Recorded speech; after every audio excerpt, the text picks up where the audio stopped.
My sister's boyfriend is 44 years old and is infatuated with my 13-year-old son. Throwaway, since my sister's boyfriend is an avid Reddit user. This might be a long one, so bear with me. I, F38, am a single mother living on a waitress salary.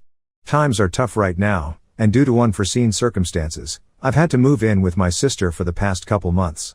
It's not an ideal situation, but I'm doing my best. I have an ex-husband, M40, who is emotionally abusive, hence the divorce. We share custody of my incredible son, let's call him Roman, 13, who has been so understanding of our financial situation, even at his age. I love him more than I love myself. He is kind and intelligent. He stole my ex-husband's face, unfortunately, so he's beautiful. Every mama will say their son is beautiful, but my kid really is stunningly gorgeous. The amount of adults my age and older who have given him the creepy and unwarranted "he's going to be a heartbreaker in a few years" comments would alarm you. He has ADHD, but maintains decent grades.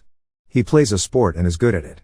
He's got lots of friends who he visits often, and vice versa. Despite the changes in our living situation, he is thriving, and I'd do anything to keep that up.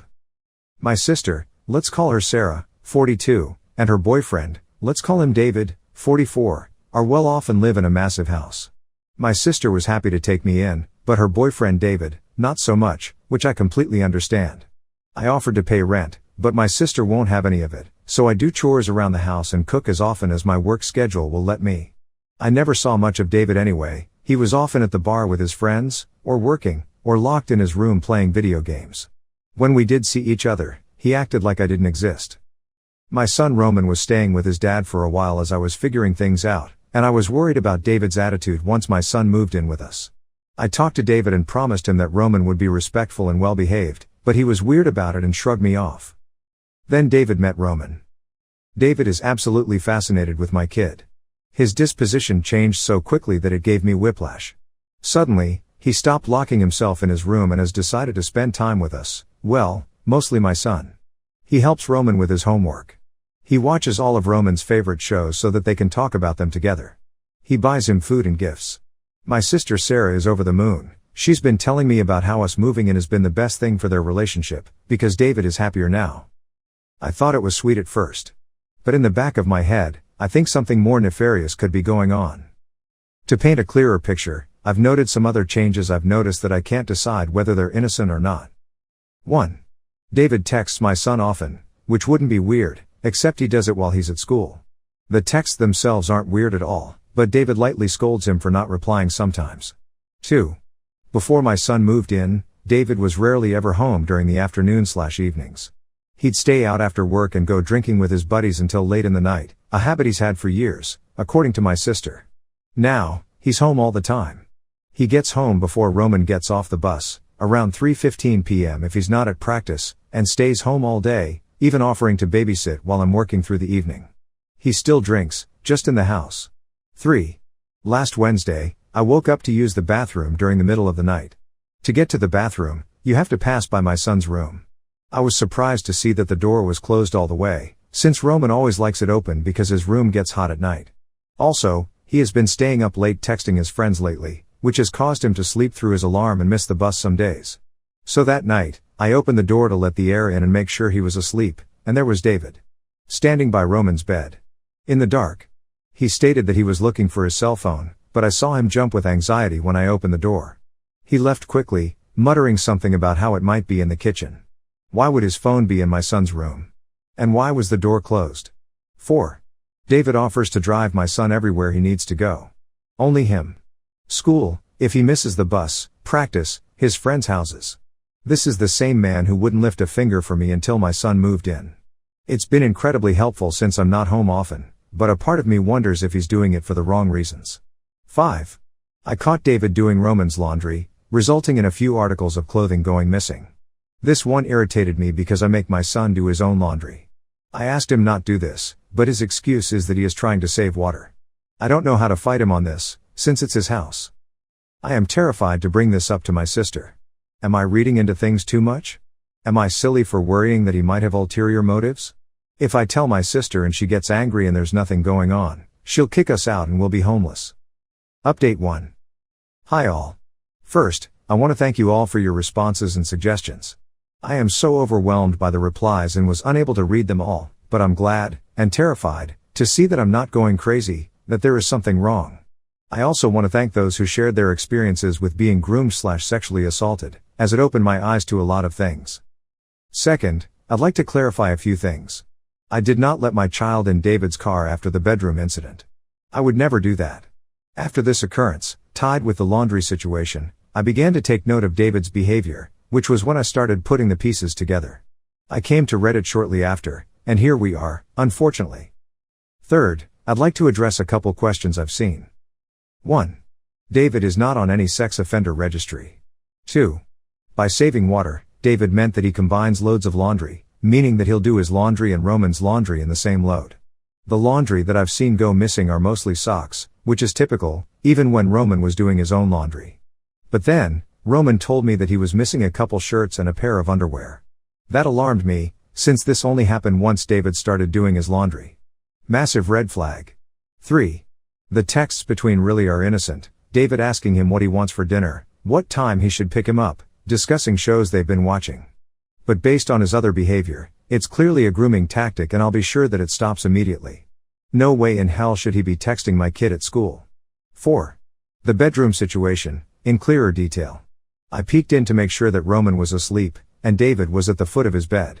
The room was of course pitch black, and I was groggy as hell, so I didn't even register that it was him until he pushed past me to leave. I checked on my son afterwards. He was still asleep, and the blankets were fully over him. Nothing seemed out of the ordinary, but maybe I just intervened at the right moment. I made sure his door was open, and I left my door open as well so I could listen for any footsteps. I could not sleep after that happened. It wasn't sitting right with me. None of these are excuses. Like I said, eyes are wide open now. Fourth, I'll discuss everything with my son tonight once I get off work. A lot of you said it was a good idea, and I was already planning on doing it. He has not been acting strange in any way and is his usual happy self, but that doesn't mean that David hasn't done anything yet. That reality is terrifying to me and I pray that's not the case. I pretty much have a clear idea on what to say to him, but I am not sure if I should explicitly tell him that I found David in his room, or that he might be stealing his clothing. Any suggestions on how to go about this conversation are welcome.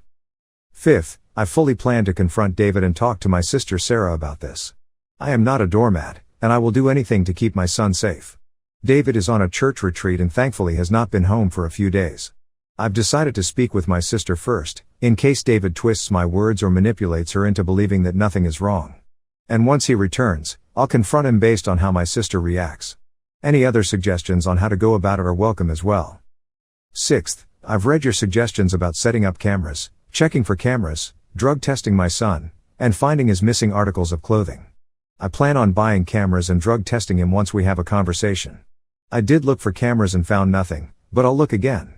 I am terrified of what I might see if I end up finding Roman's missing clothing, but I know it's just a reality that I have to face, that people can be so disgustingly vile to a child. Lastly, I know I need to get out of this house. I know that. I'm working on it. If I could pack everything up tonight and do it, I would. I'd send him to live with my ex-husband, but he's abusive toward my son and me, more so toward me, but still. I've considered your suggestions about looking into homeless shelters, and I'm leaning toward making arrangements for that after I confront David. I'm a good mom, but I know I'm not the best mom. This past week has been hell. I should have intervened earlier. I regret that. Thank you for listening. I'll update once I follow through with my plans. Update 2. Hi all, this is my second update. My first post got removed, but you can find it. Apparently, it made its way to TikTok and Instagram, which I'm not sure how to feel about, but it's too late to take back now. In the past 4 days, I spoke with my sister Sarah, her boyfriend David, and my son Roman, all separately. 1 went well, 2 didn't. I have a lot to get off my chest, so this might be long. My first conversation was with my son, which occurred the night I posted my first update. In fear of this post getting removed like my first one, I'll have to censor myself, but I think you'll understand what I'm referring to when I say that I asked my son the serious and explicit questions. Roman adamantly denied that David ever did anything to him. He seemed surprised that I asked. He said he would have told me if he had. I believe him. I know he could be lying, but I'm trying to take his word for it. My son and I have a very open and transparent relationship. The first time my ex-husband ever verbally abused him, he came straight to me and told me about it. My guard is up, but I have to give him the benefit of the doubt. Like you all advised me, I didn't bring up the bedroom or laundry situation. But I was honest with him and told him that David's behavior toward him was inappropriate. We had a talk about boundaries, saying no, consent, etc. I drilled into him that David is not to drive him anywhere, text him anymore, and be around him alone under any circumstances. I also explained what grooming is, and that it's what David has been doing to him. He said he knew about it through a school assembly. Then, he said something that broke my heart. He apologized for letting David treat him that way, that he shouldn't have fell for it, his exact words. I assured him that none of it was his fault. I want to make it clear that David is not preying on him because of how he looks or how he acts, he is doing it because he is a predator and they prey on the vulnerable. Honestly, I could tell that the conversation had left him a little shell-shocked. To know that the person you liked and trusted isn't who you thought he was would leave any kid rattled. For the entire rest of the night, he followed me around like a lost puppy. It did break my heart a little, to see him like that, but I don't want him to feel a false sense of security around David, so I have no regrets about it. Sarah was next. I knew it would turn into an argument before the conversation even began. It's always been that way with her. My sister is nice, but not kind. She'll take you in off the street, but then throw it back in your face if you cross her. So I knew what I was getting into, but I had to do it not only for my kid's sake, but for hers. This is not a man I want her to be with, have children with, nor do I want him in our family. I told her that I was uncomfortable with the way David acts around Roman, and that I think it's a lot deeper than what he portrays it to be. I mentioned that I didn't like the gift giving and the constant texting, and I brought up the bedroom and laundry incidents. Like I predicted, she was more offended that I was accusing her boyfriend of grooming my son. She didn't see how that was proof of anything. Do you know how many socks and pairs of underwear I've lost while doing laundry? It's probably stuck somewhere in the dryer. The more I expressed my concerns, the more defensive she got. She thinks I'm manic, essentially. She said that as soon as things get good for me, roof over my head, food in the fridge, a steady job, I intentionally screw it up because deep down I don't think I deserve happiness. That she tries to help me every time, but I end up stabbing her in the back, like I am right now. So, she doesn't believe me. That's her prerogative, fine. I told her that I won't be staying at her house much longer, and that I don't want David around my kid anymore, that we'll be keeping to ourselves for the rest of my short time here. She's letting me stay, surprisingly, but she said she's glad to see me go. She swore up and down that David would never hurt Roman, and that she was sad to see their relationship ruined over an accusation with no real basis. That I shouldn't let my self-destructive behavior and my bipolar paranoia get in the way of other people's happiness. And that I better not accuse her boyfriend of being a predator anymore. Essentially, she kept shifting the blame onto me, so I ended it there. Oh, and she told me that she wants reimbursement for things like clothing and grocery shopping, because apparently we are draining her wallet with buying so much food. Yes, an 8th grader going through a growth spurt eats a lot. Shocker. But I apologized and said I'd buy his and my groceries from now on. David came back from his church retreat Friday morning, which is when I confronted him. I was very upset, so I didn't go easy on him. He was thrown off by my hostility, but once he understood what I was implying, his demeanor shifted. Sit down, let's talk about it, he kept saying, except he was the one who was nervous and looked like he was on the brink of a panic attack. I kept my composure. I asked him why he was in my son's room in the middle of the night with the door shut. He gave me the same excuse, that he was looking for his cell phone. I asked him why he couldn't have gone for it in the morning. He said that he set the alarm to 5 a.m. for work, and that he didn't want it to go off with my son in the room and wake him up. I asked him why he was standing over my son's bed. He admitted that he was trying to wake him up and ask him if he'd seen his phone. Did he not just say that he didn't want the alarm to wake him up? I asked him what on earth would compel him to think it is okay to wake up my child in the middle of the night to help him look for a cell phone. He said he wasn't thinking straight, and that he was sorry. I asked him about the missing laundry as well. He adamantly denied what I was implying. He said that his and my sister's clothing get lost in the laundry all the time. That he would help me find my son's missing clothing. All while apologizing profusely. I'll admit, I was thrown off by how apologetic he was, and it made me a little soft. I thanked him for letting us stay in his house, and I apologized for not setting boundaries earlier, but I told him that from now on, I didn't feel comfortable with him being around my son. No more driving him places, buying him gifts, texting him, helping him with homework, doing his laundry, etc. I essentially told him that he is no longer allowed to be alone with my son or touch his things under any circumstances. He broke down in tears. He was hysterical. The thought of me believing that he is preying on my son made him miserable. That he'd never do that. He said, I love him like a father loves a son. When reading my original post, a lot of you believed the same thing at first. So did I, but I just don't like the way David looks at him. Yes, I see the kindness in his eyes toward my son as he helps him with homework or watches a show with him, but there is a nuance of something covetous and sinister that I can't shake off.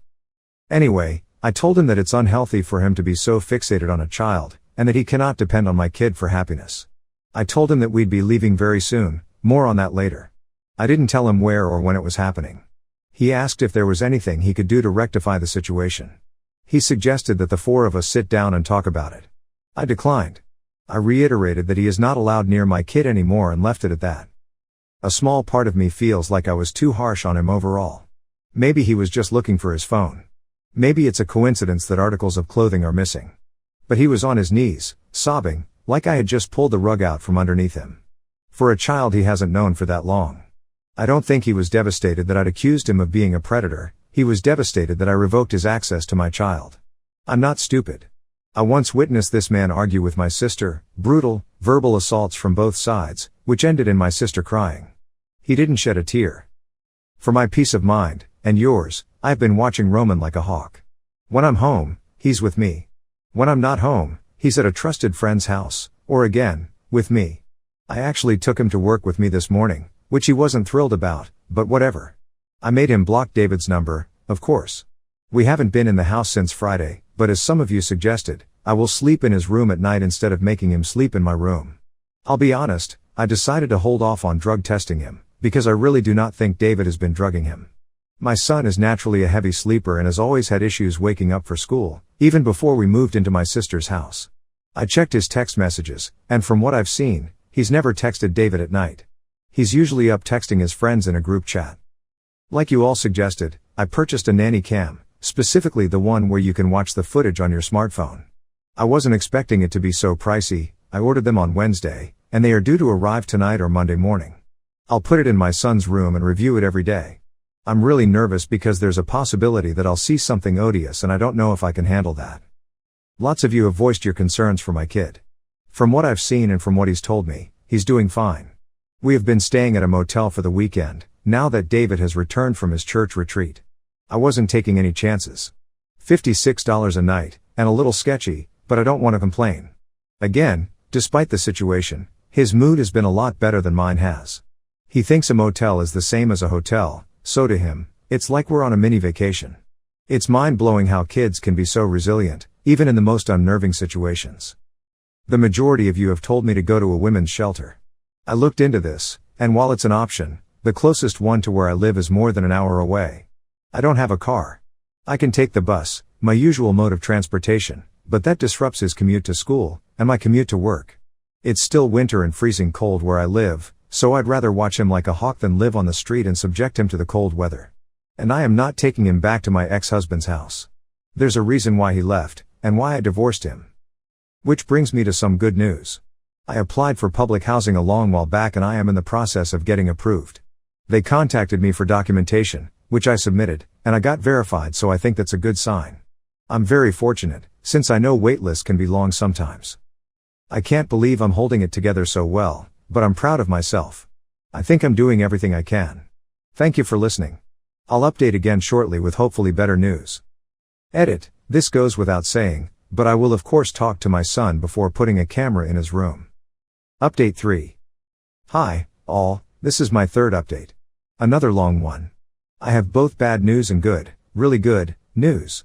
Due to the bad news, I'm not mentally doing the best right now, so I'm sorry if this is scrambled, because I don't really know where to start.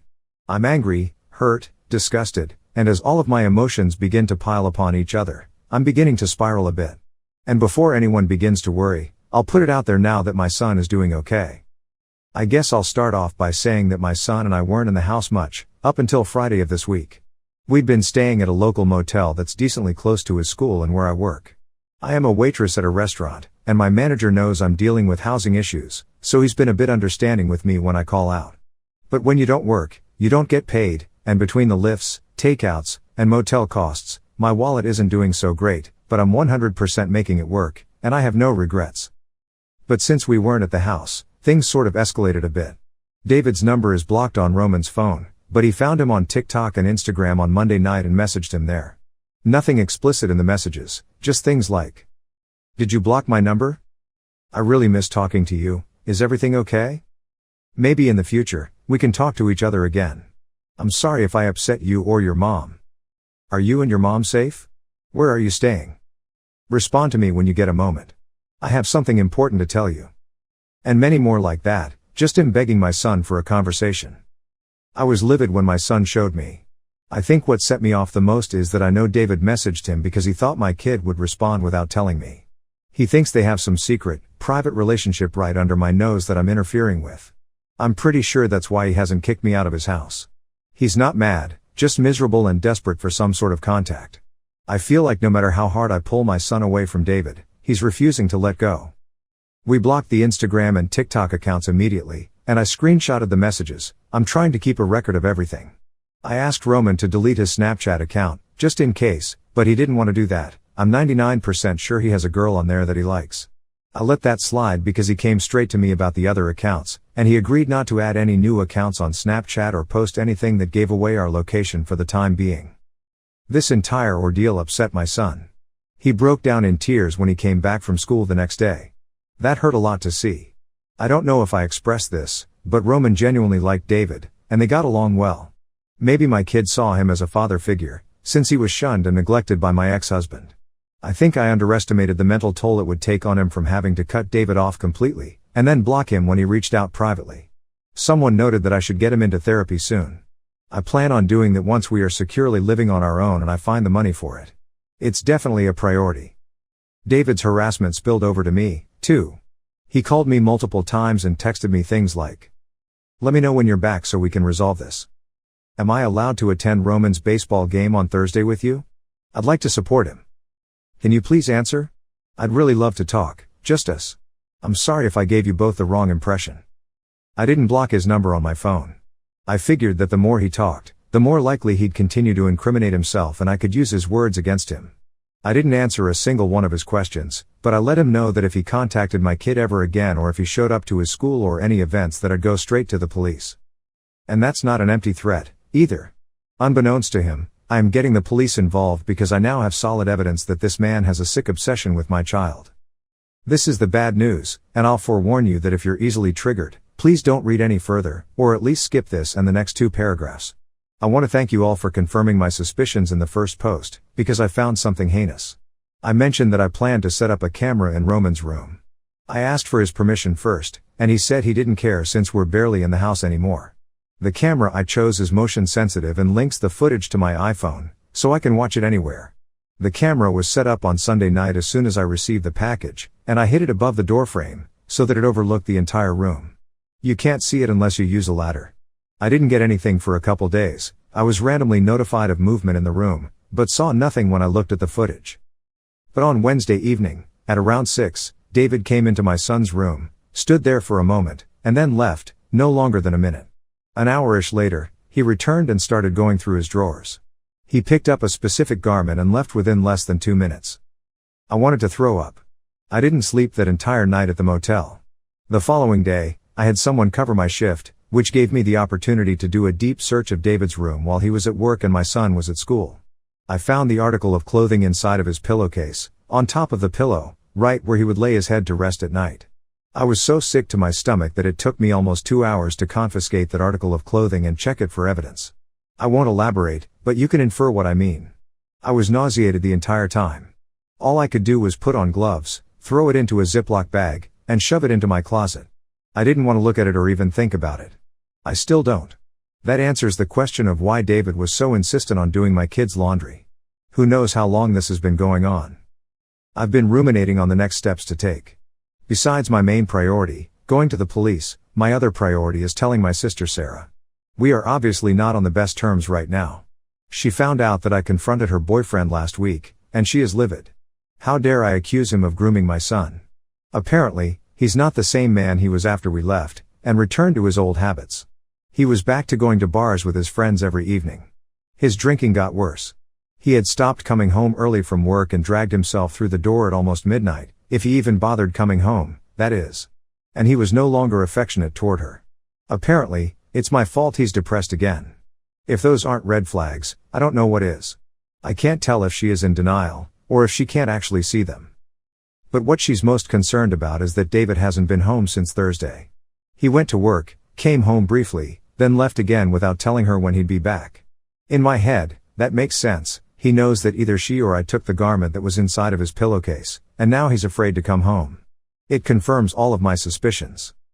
I will tell my sister everything, though, probably tonight or tomorrow. I have no idea how to go about it, and I guess I'm nervous about her reaction. She's still convinced that I'm having a manic episode. I was diagnosed with bipolar 1 many years ago, and I take medication to manage it. If I go off of my meds, my mania will progressively get worse until I spiral into psychosis. So her concerns are valid. I put her through a lot back when I wasn't stable, but that's not the current case for me right now. I have tangible proof and video proof of her boyfriend being a creep. I can bring up the camera footage, but then I have the issue of not getting either of their consent to put a camera in their house, and I don't know how well that would go over with her, even if it was for a good reason. I just know that if I were in her shoes, I would be grateful that my boyfriend, potential fiancé, was outed as a predator before I got engaged to him. She's pretty much past the age of having children, but has plans to adopt in the distant future. So I have to tell her, somehow. My son and I have been back in the house since Friday night. My sister still isn't kicking me out, but she doesn't want me here anymore. She's made that very clear. The only reason why I haven't packed our things and left is because, again, David is gone. He won't tell anyone his whereabouts and has turned off his location on his phone, according to my sister. She thinks he might be crashing on a friend's couch, something he's done multiple times in the past. I think he knows I'm onto him. But his absence means that I can stay at the house for now. I'm still watching my kid like a hawk and staying hyper-vigilant. Still sleeping in his room, taking him to work with me, etc. I can live with the hostility from my sister as long as he is safe, especially since we won't be here for much longer. Which leads me to the good news. I got approved for public housing. I won't share too many details, but I will share the most important one. We'll get to move in a little over 3 weeks. There are a lot of logistics that I need to work out, the school bus system, a mode of transportation to work, etc. But I'm glad that something is working out in my favor after this week of hell. The constant vigilance is exhausting, and I can't wait to be in a safer environment. I guess all I really have left to say is that I'm not sure how to go about providing the evidence I have to the police. When I give them what I have, they'll start some kind of investigation, right? I'm just nervous that I could get into trouble for the camera. And the messaging, that counts as harassment, right? Do I tell my sister everything before I go to the police? Any advice you can give is welcome, because I've never been in a situation like this before, and I don't want to mess it up. Just because I am leaving does not mean that I'm letting David get away with what he's done. Thank you all for your unwavering support. I'm having a hard time right now, but I'll update as soon as I can. Thank you for listening. ETA, thank you for the overwhelming advice. I put the clothing into a paper bag. I had no idea how plastic could affect it. I will make copies of the texts and the camera footage. I will not be telling my sister anything for the time being, and I'm going to the police tomorrow. I am looking into getting a lawyer as well. Roman's school has already been informed that I am the only guardian allowed to pick him up. He will be staying with a friend tomorrow night, and once I save a little money I will move us back to the motel. Update 4. Hi all, this is my 4th update.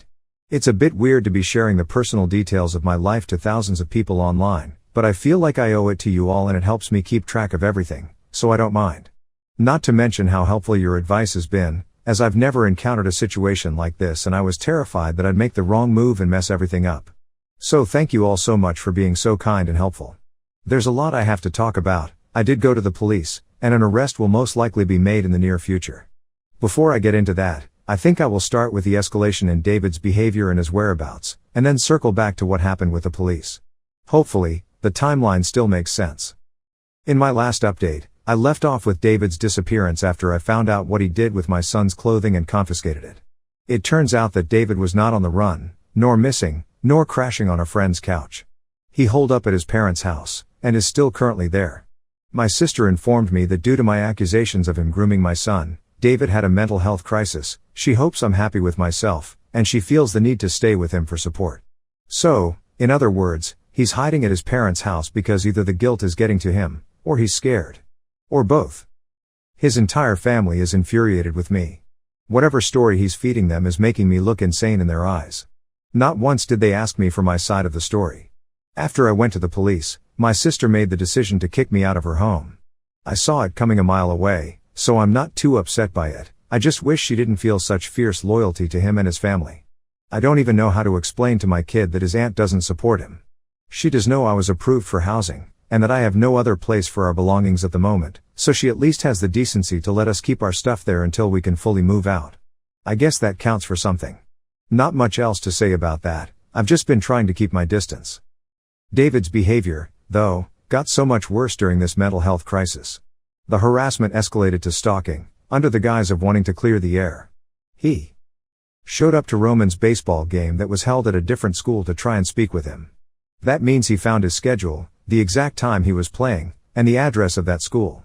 Found the motel we'd been staying at. We had to move to a different one after this incident. Created 3 other Instagram profiles to message him about how this is all a misunderstanding, how much he misses him, etc. Some of these messages were awful.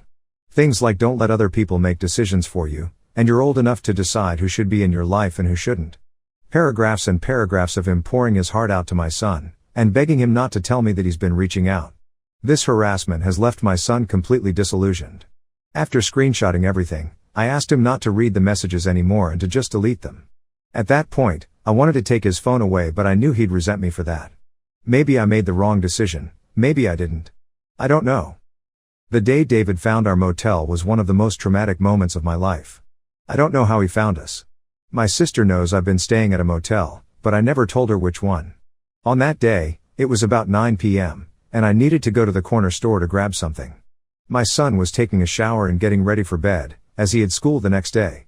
The corner store was a minute's walk away. The room we were staying in was visible from the windows of the store. I'd made this quick trip countless times. In the moment, I didn't feel unsafe leaving my kid behind, but hindsight is always 20/20. I already feel stupid, no need to tell me. David had parked at the lot across the street, and I didn't see his car. He waited until I was almost at the store and my back was fully turned to go for our motel room door. It was obviously locked, so he started knocking, but by then I had already heard him and was running in his direction. I nearly blacked out from the fear and adrenaline, and it's hard to remember much. I recall that he didn't seem angry, he just had this miserable, panicked look in his eyes. He really did look like someone who was going through a mental health crisis. I told him I was calling the police and that he needed to leave. He said that he was entitled to a conversation with me, but he ran off once he saw me dialing 911. To me, his reasoning is bullshit. He keeps saying that he wants a conversation and to clear the air with me, but if that were true, then why didn't he approach me? He knew I wasn't in the room. Why did he essentially try to break in, where he knew my son was alone? I of course documented this incident with the police, which I will get into right now. On Monday, March 27th, the day after my last update and days before the aforementioned events occurred, I went to the police for the first time. The police officer I spoke with sat me down and gave me the opportunity to talk about everything, how David was very close with Roman, what I caught him doing with his clothes, the messages, etc. Thank God for these posts, because I found myself referring back to them. Memory can be unreliable. I presented the evidence that I had as well. I showed the video footage and gave her the article of clothing I confiscated, as well as the text messages and Instagram and TikTok messages. She then told me she would contact the district attorney, which she did soon after. I was shocked by how fast the process was moving, and she told me that since it involves the potential sexual abuse of a minor, they don't want to waste any time. I was interviewed again by a detective, and a couple days later, they called David in for an interview. By then, the stalking had begun. During my second interview, I showed him the new messages David sent, and told him about how David showed up to the school and the motel. I don't know what they asked David during his interview, but I can imagine that he denied everything and spun up a web of lies to try and make me look crazy. I'm not really concerned about him, though. With all of the evidence I have, David should be very, very nervous. A detective interviewed my son as well. This is what worried me the most, and I insisted that if they didn't have to do it, I'd rather they didn't question him at all. But they said it would help build a stronger case, and I trust them. I was told I had to be there during his interview, since he is a minor. Roman only knows about the stalking and harassment, but he has no idea about what David did with his clothes, and I want to keep it that way for as long as I can. I personally asked the detective not to bring it up. I'd just like to shield him from it all. They asked my son about the messages and the stalking, as well as their relationship. When asked about any physical contact they had, Roman brought something up that he didn't initially tell me about. He said there was one instance when he and David were in the living room watching a show called Stranger Things. David randomly placed his hand on my son's chest, left it there for a moment, then said, I'm glad you're alive. I don't really know what to make of that, but combined with everything else he's done, it's very disturbing. I asked my son about it afterward, and he said that he didn't tell me because it didn't make him feel uncomfortable. As an isolated event, I guess it could seem like an innocent act to a 13-year-old, so I understand why he didn't bring it up, but I don't know. All I can do is take his word for it. In terms of the case, they are now requesting a warrant of arrest with the clerk of the court.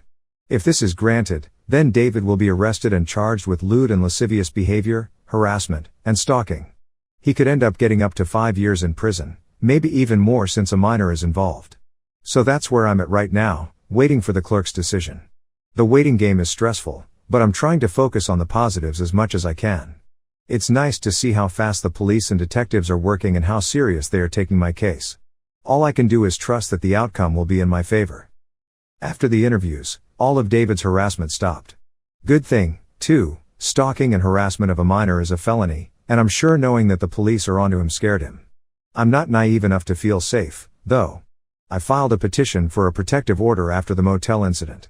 I've been feeling paranoid, not a good feeling for someone who's bipolar, and having a lot of anxiety lately. Always looking over my shoulder, flinching when I see a stranger who looks like him, etc. I'm entitled to a conversation with you, he said when he tried to break into my motel room, but I don't believe him. I think David believes he's entitled to unrestrained access to my child due to their prior relationship. The entitlement is what scares me the most, that someone can just take something because they feel like it belongs to them. I'm scared to go anywhere with my kid. Anytime he goes to school, I fear that it will be the last time I see him. It hasn't sunk in yet that my situation has developed into this. It's been difficult for me to wrap my head around where David's sudden attachment stemmed from. I was under the impression that predators are in general weird around children, but he never acted this way around other children, only mine. When he started dating my sister, she told me that David didn't want kids, and she was trying to convince him to change his mind. That's why she was so happy to see him and my son bond. Someone previously commented that in David's mind, he might believe that there's a legitimate romantic connection between him and my son. I don't know if there's any validity to that, and the idea of looking into it makes me nauseous. I'd rather not speculate and just pray that he gets arrested soon. The biggest drawback is that all of this has significantly disturbed our quality of life. I know that my kid is putting on a brave face, but he's not doing well. It's getting to him, and I knew it would, but actually seeing this siphon his happiness away is gut-wrenching. He's still doing fine at school, still eagerly partaking in sports and spending time with his friends, but every once in a while, he'll do the 1,000-yard stare, his eyes bereft of any sort of awareness, dissociation, maybe? He used to eat a ton, but he hasn't been finishing his food lately. He constantly says he doesn't feel well. I can't afford therapy right now, but I spoke with his school counselor, and they want to start weekly meetings with him to check in, which my son was not thrilled about, as he does not want to bring any of this up at school.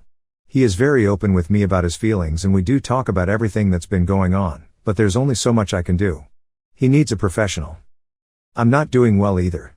I am exhausted. I've never felt so overwhelmed in my entire life. My mental health is on a rapid decline. I'm not eating or sleeping normally. I can barely get through a shift at work without breaking down. Even my intrusive thoughts have been alarming and distressing. You don't think you're capable of these things until you're in this situation. There really is no going back once you find out something like that. I don't have a lot of people to talk to about this. I think I need help. Hopefully my next update is more positive. Thank you for listening. Note: Op deleted her account shortly after the 4th update was removed, so unfortunately it seems like we won't be getting any future updates. We'll just have to hope for the best for her and her son.